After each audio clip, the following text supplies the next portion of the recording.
Ok, entonces vamos a comenzar con nuestra clase para tratar de retomar lo que habíamos visto la semana pasada sobre el fin de la Revolución Francesa y el nacimiento de la independencia en América.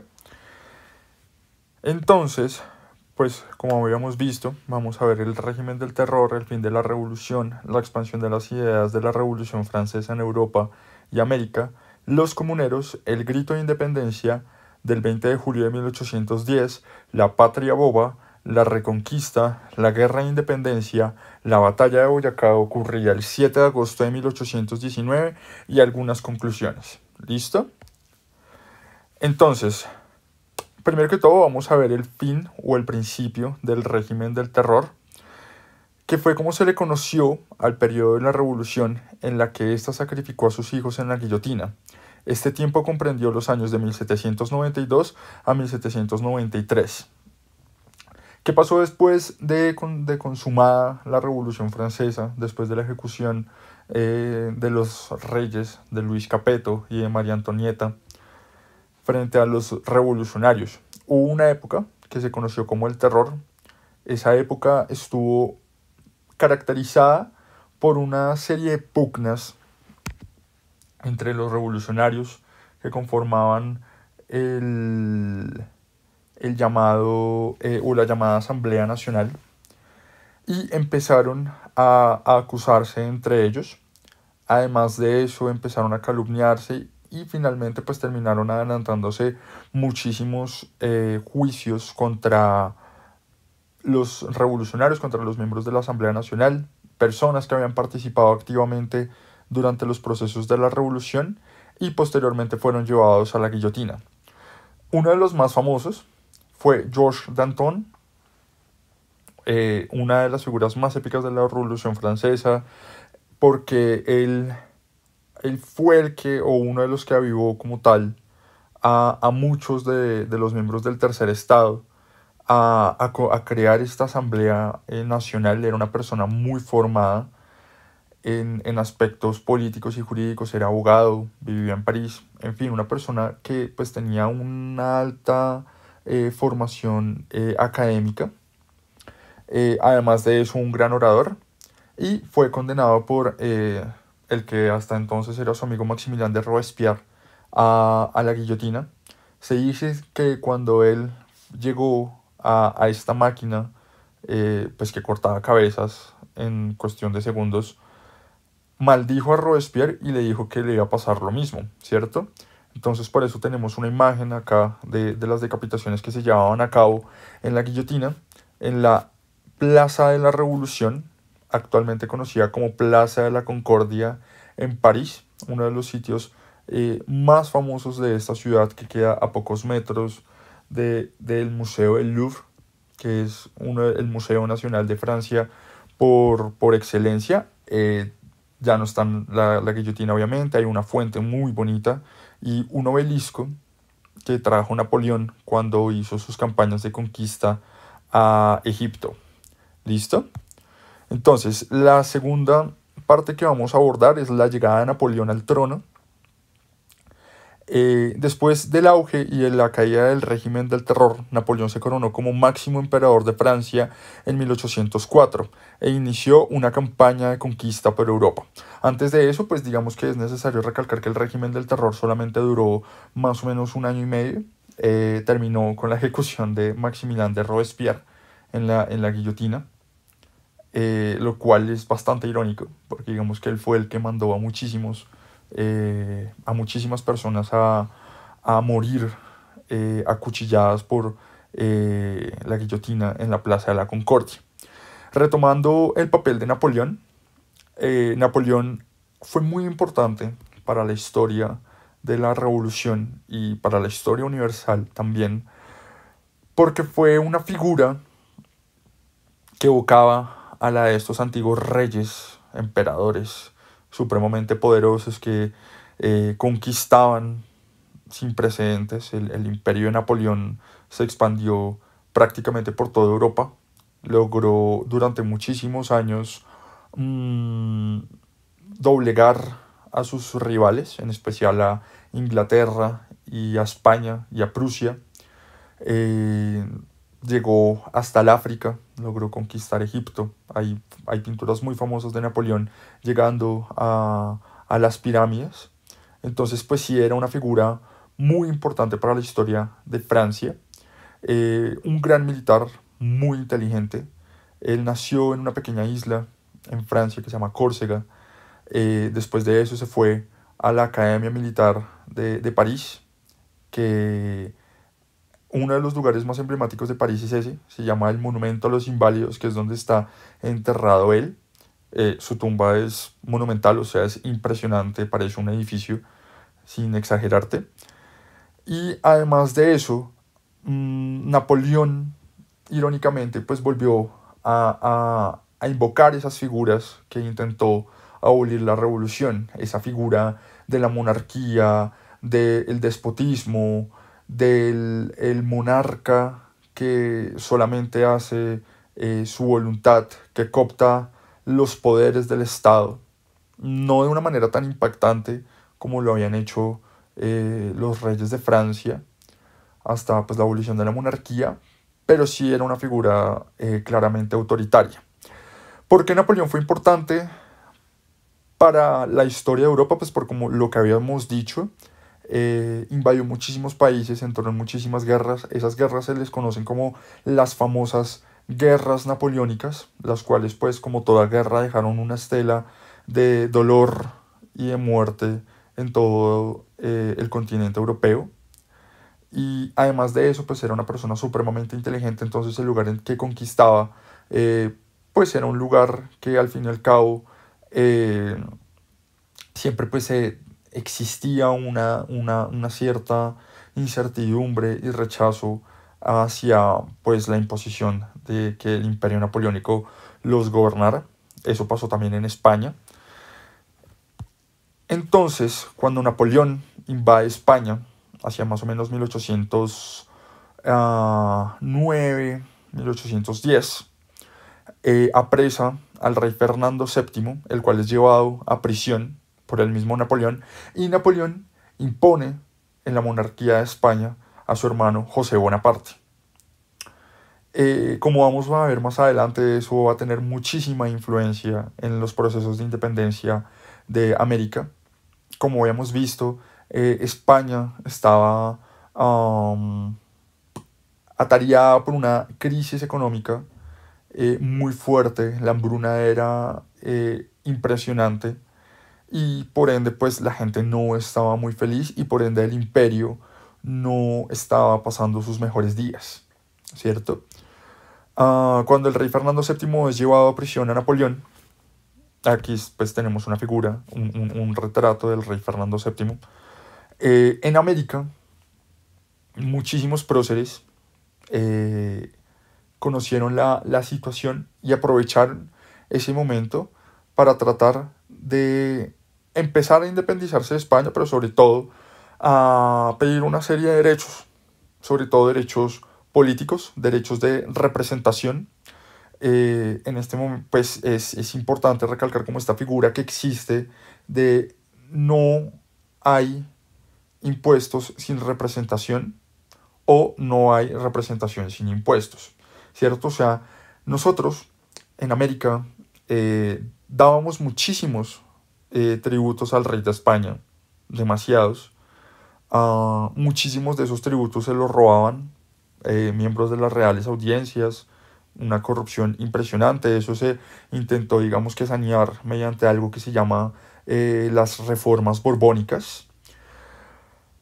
Pero, pues digamos que los criollos y pues en general el pueblo estaban totalmente cansados de pagar impuestos y que no tuvieron el mismo grado de representatividad que las personas que vivían en la península. Estaban cansados que los vieran como ciudadanos de segunda categoría a pesar de vivir en una tierra supremamente rica y fértil y que le daba tanto a España en todo sentido, en especie, sobre todo en dinero, en tributos, etcétera. Entonces, pues, esa fue la oportunidad aprovechada por los criollos. Los criollos, pues, volvemos a recordar, digamos, eran estas personas que habían nacido en América, que eran padres de españoles, ¿cierto? Eran hijos de españoles, pero habían corrido con la fortuna o a veces con, sí, con la desgracia de haber nacido en América. Con la fortuna porque la mayoría de ellos eran muy ricos, eran los grandes hacendados de la época, y por ende pues tenían muchísimos derechos, se podían educar en los mejores colegios y universidades de la época. Entonces, por ejemplo, se educaban en el Colegio Mayor de Nuestra Señora del Rosario, actual Universidad del Rosario, en la Universidad Santo Tomás, en el Colegio San Bartolomé, actual Pontificia Universidad Javeriana, y así alrededor de América, ¿cierto? Pero por el hecho de haber nacido acá en continente americano, eran considerados como ciudadanos de segunda categoría. Frente a esto, pues es una situación bastante paradójica. A eso se le llamó como la mancha de tierra, la famosa mancha de tierra, que pues era eso, era el hecho de estar manchado por la tierra de América y por eso ser considerado como una persona que tiene menos derechos frente a los continentales, ¿cierto? A los que vivían pues en España como tal. Entonces, a principios del siglo XIX, las ideas de la revolución traspasaron las fronteras de la nueva de Europa, llegando a la Nueva Granada, junto con la famosa Declaración Universal de los Derechos del Hombre y el Ciudadano, escrita durante la Revolución Francesa y promulgada en la Asamblea Nacional por todos los miembros de esta, incluyendo al Marqués de Lafayette, héroe de la independencia de los Estados Unidos. Él fue el que la leyó frente a toda la Asamblea, y la declaración fue traducida al castellano por Antonio Nariño, uno de los próceres de la independencia más importantes de la historia de la Nueva Granada y de la historia de Colombia. Por lo tanto, Antonio Nariño era hijo de el que era el recaudador de impuestos de la Real Audiencia de Santa Fe, acá en la Nueva Granada. Es decir, un puesto muy importante, imagínate eso, o sea, ser el recaudador de impuestos.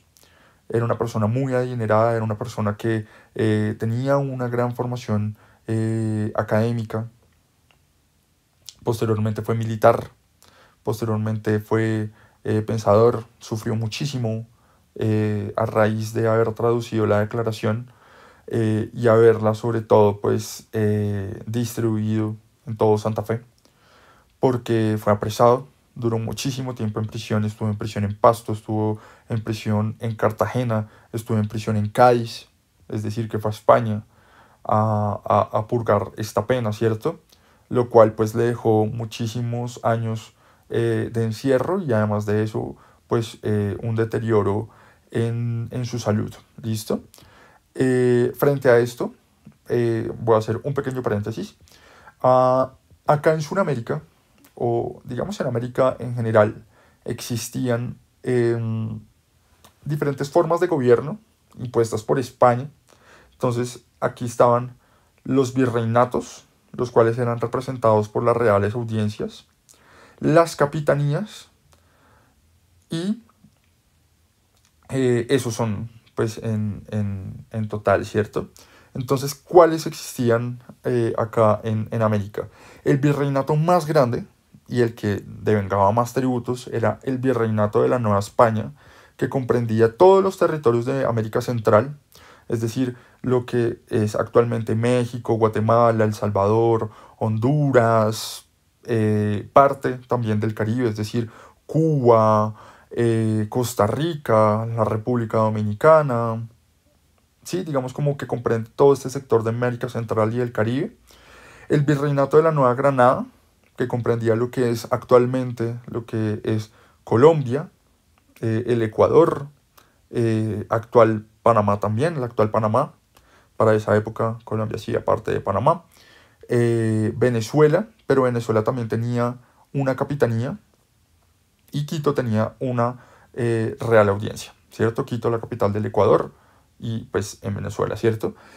Otro virreinato era el Virreinato de Lima, en el Perú, que comprendía, digamos, todos los territorios del Perú, de Bolivia, parte de Brasil. Brasil, pues, es importante decir que era una colonia portuguesa, no española, por eso en el Brasil se habla portugués. Y finalmente, pues, el llamado Virreinato del Río de la Plata, nombrado así por el río que atraviesa todo el sur del continente suramericano, y que comprendía lo que actualmente es la Argentina, el Uruguay, Chile y el Paraguay. ¿Listo? Como para tener como una ubicación espacial de en qué contexto nos estamos desenvolviendo. Entonces, pues ahí tenemos una imagen de Antonio Nariño, eh, digamos, imprimiendo y traduciendo la Declaración Universal de los Derechos del Hombre y del Ciudadano. Como puedes ver, ahí está una de estas imprentas antiguas que se sale un poco del tema, pero es importante para entender todo esto. La imprenta, cuando se creó por Johannes Gutenberg en Alemania, finalizando la Edad Media, fue un acontecimiento que verdaderamente cambió la historia de la humanidad, porque digamos que fue el primer paso para tratar de universalizar el conocimiento, ¿cierto? Antes los libros eran extremadamente caros porque duraban muchísimo tiempo escribiéndose. Solamente pues estaban reservados para los reyes y para los miembros del clero, que se iban a un convento y se encerraban allá a estudiar escrituras, a escribir, a hacer libros, etcétera. Entonces pues era muy caro. Con la imprenta, digamos que se democratizó un poco el conocimiento. El primer libro que fue impreso fue la Biblia. Entonces eso fue un paso muy importante, sobre todo para la llamada Reforma Protestante, que es esta división entre el catolicismo y el protestantismo, y que pues generó muchísimos conflictos a lo largo de la historia y guerras, etcétera. Entonces, pues Lutero era una de estas personas que apoyaba que la gente leyera la Biblia, ¿cierto? Y pues a partir de eso pues se empezó a democratizar el conocimiento. Entonces pues Nariño, casi 200 años, 300 años después, aprovechó la oportunidad y pues al tener la imprenta dio la Declaración Universal de los Derechos del Hombre y el Ciudadano al castellano, ¿cierto? Otro punto importante que podemos abordar también sobre los procesos de independencia acá en América es la llamada Revuelta Comunera de 1781. Es decir, nos vamos a retroceder casi 30 años atrás en la historia, incluso antes de la Revolución Francesa. Y este tema es muy interesante porque también muestra que acá en América nosotros también teníamos ciertos pensamientos de libertad, ciertos pensamientos sobre los derechos políticos que ya había mencionado, sobre la representatividad, sobre el reconocer o a quién se reconoce y a quién no se reconoce como ciudadano o ciudadana.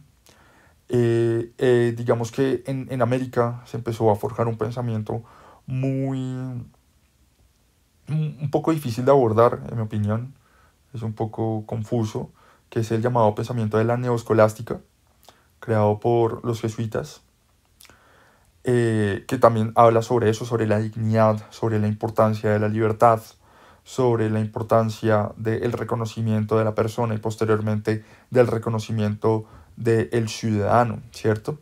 Entonces, en 1781 explotó la llamada Revuelta Comunera en el actual departamento del Santander, en las provincias de Ocaña, en el Santander. Y esta imagen que tú ves ahí es una imagen de Manuela Beltrán, una mujer muy aguerrida, que cuando llegaron a poner los edictos eran, digamos, como estos papeles informativos que colgaban en los sitios públicos, sobre todo en las puertas de las iglesias, cerca a la plaza, y en la cual pues se informaban las disposiciones que tomaba el virreinato, la Real Audiencia, en nombre pues de el rey de España. Entre esos edictos pues claramente estaba todo lo que tiene que ver con cuestiones de impuestos y de tributación. Entonces ahí tú ves la imagen de Manuela Beltrán arrancando el edicto y diciendo una frase muy famosa que se popularizó después, que fue la frase de "Viva el rey, muera el mal gobierno". ¿Por qué? Porque acá en América la gente estaba muy cansada de que tributaran y tributaran y no se viera la representatividad, no se vieran los derechos, incluso no se viera el Estado. ¿Sí? O sea, el Estado solo llegaba ya, o el pie de fuerza solo llegaba ya solamente para cobrar los impuestos, pero no habían mayores garantías frente a los ciudadanos, ¿cierto? Entonces la gente se cansó y empezó a protestar porque decían que no iban a pagar los impuestos, y si no pagaban los impuestos la consecuencia era que les quemaban sus cosechas. Sobre todo la gente se enervó muchísimo porque empezaron a quemar las cosechas de tabaco, comenzaron a restringir y también a quemar y decomisar los cargamentos de aguardiente, entre otras cosechas también, entre otros bienes. Y por ende pues la gente se cansó, empezó a formar unas milicias, una especie de guerrilla, y empezó a asaltar a las tropas realistas, y fueron o emprendieron su camino hacia Santa Fe, actual Bogotá, para reclamarle en persona al virrey y a la Real Audiencia que porque no los escuchaban y que porque siempre le respondían con violencia, ¿cierto? Entonces los comuneros fueron conocidos de esta manera, emprendieron su marcha desde Ocaña, desde Gamarra, desde El Socorro, ¿sí? Todas estas poblaciones y pueblitos del Santander, hacia Bogotá, hacia Santa Fe. Y antes de ir al grito de independencia, ¿qué fue lo que pasó con los comuneros? Los comuneros llegaron, digamos, asaltando pueblos, etcétera, digamos, como sumando más adeptos a su causa sí, de dignificación de su trabajo, y pues de reclamar más representatividad para ellos. Y fueron, cuando llegaron a Zipaquirá, se encontraron con el arzobispo Caballero y Góngora, pues la mayor autoridad de acá del nuevo reino, del reino de Nueva Granada. Hablaron dos de sus representantes, el más famoso, José Antonio Galán, posteriormente fue asesinado, decapitado, y sus restos fueron mostrados por todas las ciudades del Santander, todos estos pueblitos, y en Santa Fe, para pues crear escarmiento en la población. Y el otro, Francisco de Berbeo, un hacendado moderado, no era tan rico como otros, pero pues sí era un hombre de modos, que también pues estaba liderando esta causa, ¿cierto? Era el general de los comuneros, por así decirlo. Entonces se encontraron con el arzobispo Caballero y Góngora, hablaron, y crearon las famosas capitulaciones de Zipaquirá, ¿cierto? Zipaquirá, este pueblito que queda más o menos a una hora de Bogotá, donde queda la catedral, muy bonito. Cuando firmaron estas capitulaciones, en las cuales pues digamos como que se incluían todas estas o muchas de las peticiones que habían pedido los comuneros sobre la representatividad, lo que habíamos dicho e insistido durante toda la sesión. Y pues digamos que pues los comuneros se confiaron pues de que la mayor autoridad religiosa y eclesiástica del nuevo reino de Granada pues estaba soportando estas llamadas capitulaciones, y se confiaron totalmente de que la Real Audiencia y que España iba a cumplir su palabra. Siguieron marchando hacia Bogotá, y cuando menos los esperaron pues fueron apresados y posteriormente decapitados, muchos de ellos, entre esos sus líderes, José Antonio Galán, ¿cierto? Que fue, en mi opinión, vilmente decapitado. Obviamente esas capitulaciones quedaron en el papel, nunca se cumplieron, y tuvieron que pasar casi 40 años para que Colombia viera su independencia consumada de España. ¿Listo? Entonces, ahora sí vamos a irnos hacia el siglo XIX, principios del siglo XIX, seguíamos en la colonia aún, y vamos a ver el famoso grito de independencia del 20 de julio de 1810, una estrategia para tratar de quitarle el poder a la Real Audiencia que fuera tomada por los criollos y por el pueblo en general, para exigir algo que se llama cabildo abierto, es decir, que todas las personas tuvieran más representatividad, no solamente las personas que conformaban la Real Audiencia y los miembros más poderosos del virreinato. Entonces, el 20 de julio de 1810 era un viernes. Los viernes en Santa Fe eran los días de mercado, ¿cierto? Entonces, pues obviamente la ciudad era muchísimo más pequeña que lo que es Bogotá hoy, o sea, es una ínfima parte. No habían tantos pobladores, ¿cierto? Entonces digamos como que la voz se podía correr muchísimo más rápido. ¿Qué hicieron los criollos? Liderados por personajes como Francisco José Caldas, Camilo Torres, ¿cierto? Entre otros, decidieron crear un complot para enervar los ánimos del pueblo. Entonces lo primero que definieron es que esto se iba a hacer el 20 de julio, día de mercado, viernes. La plaza estaba totalmente abarrotada de personas vendiendo, de personas comprando, etc. Prácticamente todo o muy gran parte de Santa Fe se reunía ese día en la plaza. Era digamos, como un evento pues, muy masivo, ¿cierto? Entonces estos criollos planearon llegar a la compraventa de José Fernando, de José Llorente, que era un español.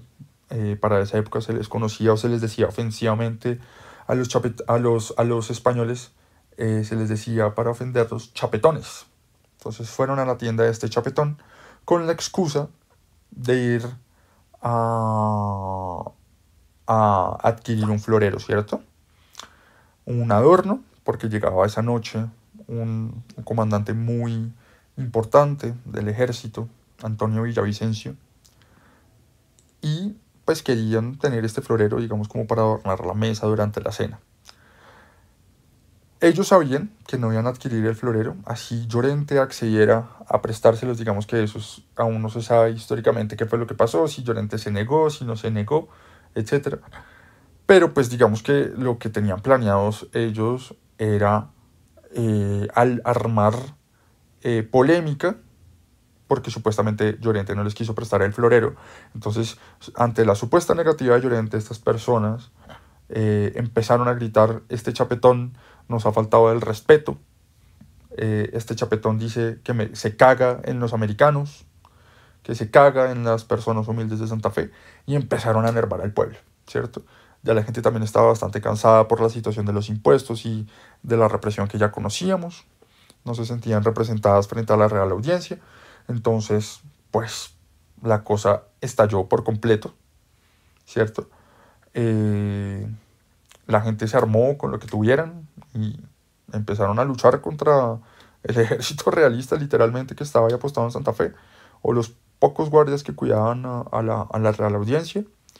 De esta manera, pues, digamos como que lograron instaurar ese famoso cabildo abierto, ¿cierto? La conspiración fue un éxito, parcialmente, como vamos a ver más adelante. Digamos que la cuestión después se complicó por los intereses y por las diferencias entre los próceres, ¿cierto? Entre los criollos, entre las personas y los americanos. Entonces ahí pues vemos una imagen de lo que se conformó realmente después como en reemplazo del virreinato. Para esta época, digamos que seguíamos siendo fieles a España, pero pues sí queríamos como ese grado de independencia, y sobre todo los conspiradores aprovecharon la situación que se estaba viviendo en España, Fernando VII preso, ¿cierto? Napoleón Bonaparte en guerra con toda Europa, José Bonaparte gobernando el Reino de España, España en una crisis económica y alimentaria impresionante. Entonces pues aprovecharon como digamos como de todo este grado de debilidad al que estaba sometido el imperio, pues para poder hacer efectivo su golpe, ¿cierto? Listo, entonces ahora sí vamos a ver uno de los periodos más tristes. Hay muchos periodos tristes en la historia de Colombia, pero para mí este es uno de los más absurdos que existen, que es el periodo de la Patria Boba, que comprende los periodos de 1816, de 1810 a 1816, perdón, en los cuales eh, ya habiendo expulsado parcialmente a España de, pues, de sus dominios acá en América, parcialmente porque digamos pues ellos seguían conservando cierto poder, pero pues digamos que acá en el virreinato de la Nueva Granada sí estaban completamente debilitados, porque el rey prácticamente no podía mandar tropas porque estaba preso y las tropas que estaban en el continente pues estaban bajo el yugo de Napoleón, combatiendo a Napoleón, ¿cierto? Los regimientos militares que existían acá en la Nueva Granada, digamos que en cierto punto ya uh, pues habían jurado fidelidad al nuevo gobierno, etcétera. Y comenzó un periodo con una suerte de guerras civiles, sobre todo porque existía un conflicto entre centralistas y federalistas, ¿cierto? Entonces, los centralistas pues querían que todo el poder siguiera siendo concentrado en Santa Fe de Bogotá, ¿cierto? Y los federalistas querían, digamos, como instaurar más un modelo como el de los Estados Unidos, un modelo más federal, en el cual los territorios tuvieran muchísima más autonomía para gobernarse, para administrar sus recursos, su fuerza, etc. Y pues la guerra entre ellos fue a muerte. Además de eso, habían sectores de la población que seguían siendo fieles al rey. Entre esos sectores estaba la ciudad de Pasto. Por eso es que a los pastuzos se las montan tanto y todos los chistes de los colombianos son con los pastuzos, porque ellos eran o fueron de los pocos que fueron completamente fieles al rey de España. Y pues se enfrentaban a estas tropas independentistas de una manera pues supremamente feroz, ¿sí? Con las llamadas guerrillas del Patía, ¿cierto? Entonces atacaban a los soldados en la noche, los degollaban, les hacían muchísimas trampas para atraparlos, etc. Entonces durante esos periodos pues la guerra fue sin cuartel y fue el periodo aprovechado por España cuando Fernando VII vuelve al poder, ¿cierto? Para regenerar sus tropas, su fuerza y pues reconquistar sus dominios acá en América, cuando recuperó la libertad. Ahí en la imagen puedes ver un personaje que fue muy famoso y escalofriante para la historia de Colombia y para la historia de la independencia, y ese personaje es Pablo Morillo. ¿Quién era Pablo Morillo? Pablo Morillo era uno de los mejores militares del ejército realista, llegó a ser general, fue veterano y héroe de las guerras napoleónicas, es decir, era un oficial con muchísima experiencia en el campo de batalla, tenía un don de mando impresionante y además de eso pues generaba muchísimo miedo porque tenía fama de ser implacable con sus enemigos y con quien lo traicionara, ¿cierto? Entonces el rey le encomienda la misión a Pablo Morillo de que reconquiste sus dominios acá en América, que baje los ánimos. Pablo Morillo iba, digamos, al principio con un ánimo un poco conciliador, sí, traía todo su pie de fuerza, claramente, pero pues iba con el ánimo de negociar, de ver qué es lo que pasaba, de incluso dar amnistías en nombre del rey, etc. Pero cuando llegó acá a la Nueva Granada, él desembarcó en Cartagena, sitió la ciudad de Cartagena. Incluso los mató de hambre y de enfermedades, encerrando toda la ciudad amurallada. Eh, Incluso dio unas ciertas amnistías antes de eso. Fue traicionado, según él, y a partir de ahí decidió ser completamente implacable con los rebeldes y con todo aquel que pues había atrevido a cuestionar la autoridad del rey. Entonces, posteriormente a eso, después de haber sitiado Cartagena, se dirigió hacia otras ciudades al interior, especialmente hacia Santa Fe. Retomó el poder en Santa Fe. Mandó a ejecutar, a fusilar a muchísimos próceres de la independencia que se habían rebelado. Entre esos mandó a fusilar a Francisco José de Caldas, al sabio Caldas, ¿cierto? Que fue uno de los conspiradores del grito de independencia del 20 de julio de 1810, entre otros. También mandó a fusilar a Policarpa Salabarrieta, esta famosa y aguerrida mujer que fue inmortalizada pues, por series, libros, etcétera, y porque también aparece en el billete de 10.000 pesos antiguo, no en el actual.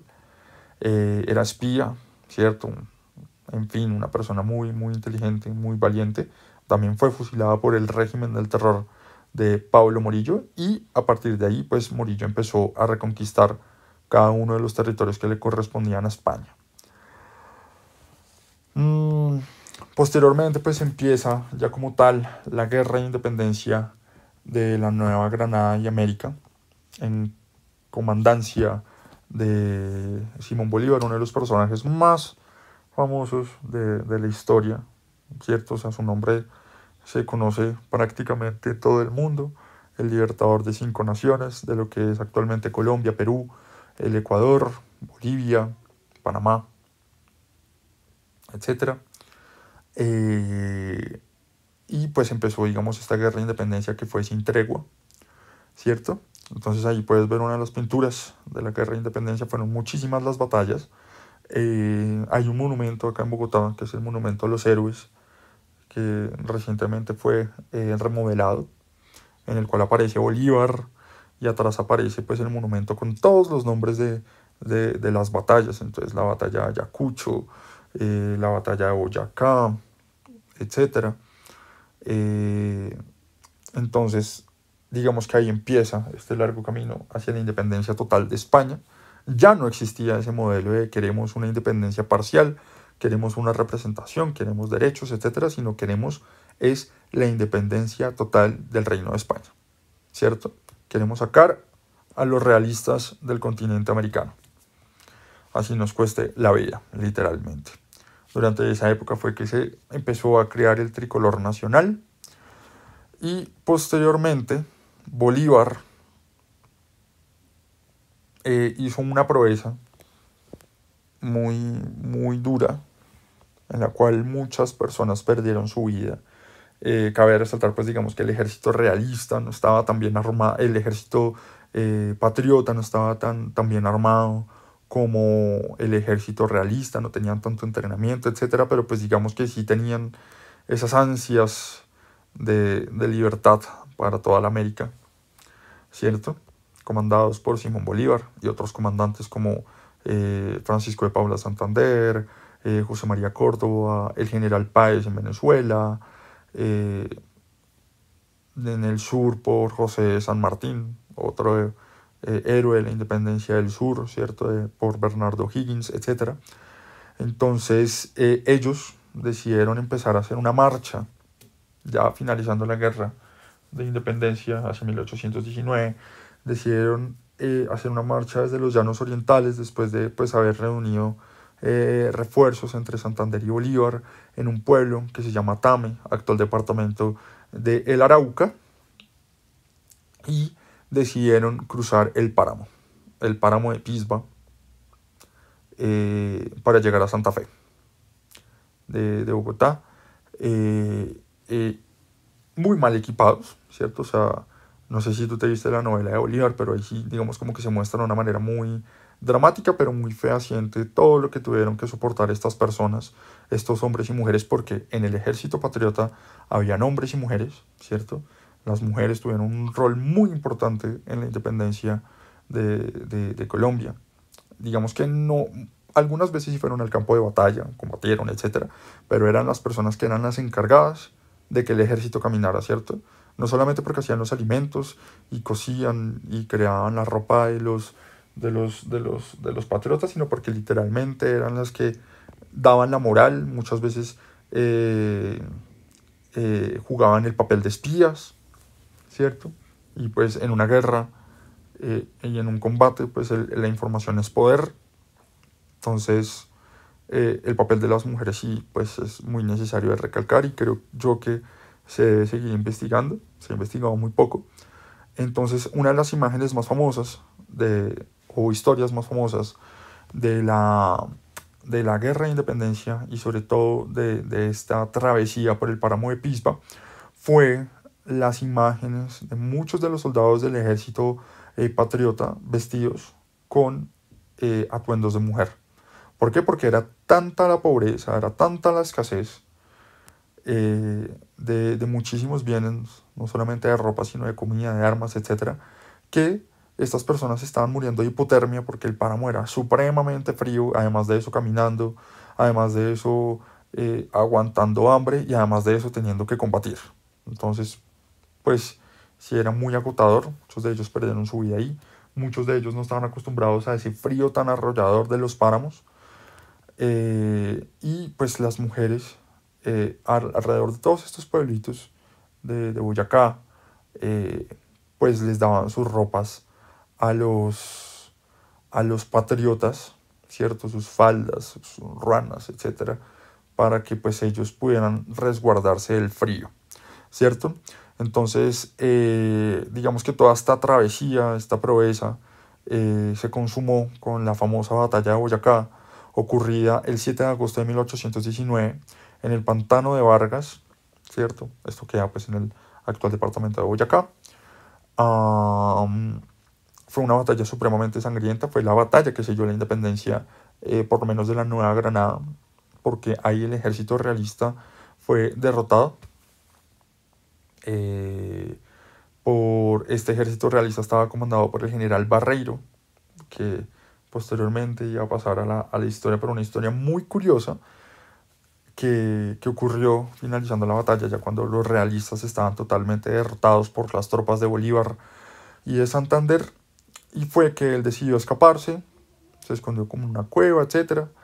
Y un niño, que para aquella época era soldado del ejército patriota, que se llamaba Pedro Pascasio Martínez, lo encontró, ¿cierto?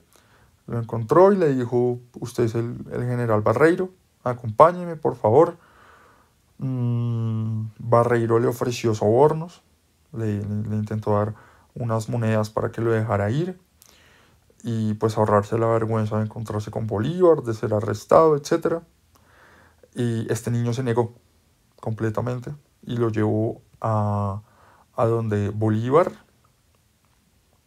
Posteriormente él fue condecorado, digamos que pues se han hecho muchísimos monumentos en su honor. La Escuela de Soldados Profesionales del Ejército de Colombia se llama Escuela de Soldados Soldado Pedro Pascasio Martínez, ¿cierto? Entonces ahí fue cuando España pues perdió sus dominios acá en América, por lo menos en la Nueva Granada, ¿cierto?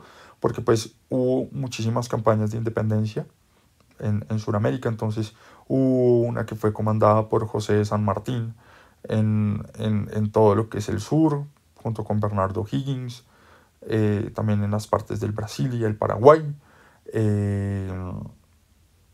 en todo el virreinato de la Nueva España, también el cura Hidalgo y estos personajes de la independencia de México pues hicieron su parte y sus campañas de independentistas, ¿cierto? Posteriormente pues obtuvimos la independencia en 1819 y se creó o se empezó a crear el primer vestigio de la República de Colombia. Entonces primero se llamó la Gran Colombia, bueno, en fin, hubo muchísimos procesos de separación, Colombia comprendía los territorios del virreinato, entonces comprendía los territorios del Ecuador, comprendía todo lo que era Venezuela, Panamá, y posteriormente digamos que esos territorios empezaron a independizarse también. Entonces ese sueño de Bolívar de tener una gran Colombia no fue cumplido, digamos como por estas separaciones que hubo. Y ahí en esa pintura podemos ver a, a, a estos héroes de la independencia en primer plano, ¿cierto? Primero vemos a Simón Bolívar, que ya lo habíamos comentado, era una persona que cambió completamente la historia de América por ser el libertador, una persona muy conocida, ¿cierto? Muy culta, muy rica, Bolívar, pero pues ya después terminó, no en la quiebra, pero sí sus arcas y las arcas de sus familias pues se reducieron bastante por toda esta iniciativa del independentista, ¿cierto?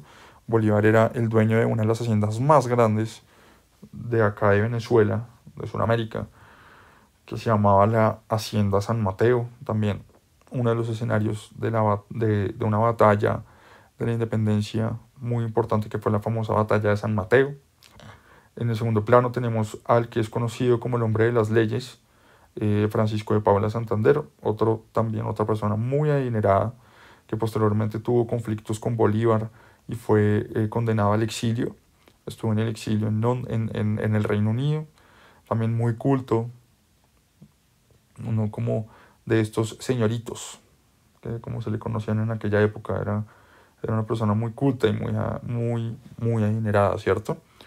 Entonces se le conocía como el hombre de las leyes porque creía en las leyes y en el derecho como la única forma de gobernarnos y de desarrollarnos como sociedad, ¿cierto?